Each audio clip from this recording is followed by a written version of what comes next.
This visit has been the opportunity for the whānau to tell the Special Rapporteur, who is the UN's foremost expert on Indigenous rights, our story of the injustices Wairarapa Moana have suffered over the last 160 years. We started our story at Lake Wairarapa, which we gifted to the Crown in 1896 for land reserves in the Wairarapa. These promises were broken, and the whānau were able to share the impact this has caused over succeeding generations, and to the effects of receiving replacement land in Mangakino, 400 kilometres from our traditional tribal boundaries.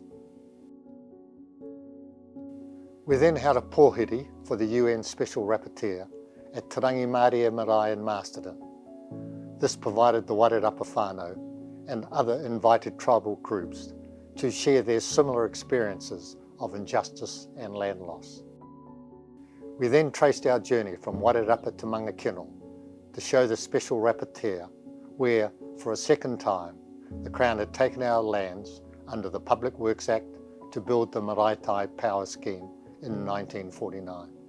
The Crown paid a meagre £500 compensation and has received the benefit over the last 75 years of many millions of dollars of profits from an asset now valued at over $1 billion. Like our tipuna Piripi Tamari, the whānau remain resolute in our pursuit of justice over the Crown's actions to extinguish active legal proceedings that stopped our lands from being returned to us. These actions will now be scrutinised by the International Forum of Experts on Human and Indigenous Rights.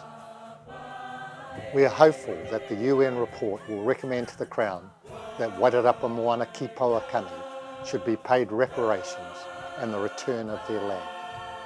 At the very least, our whānau deserve justice and the return of our lands.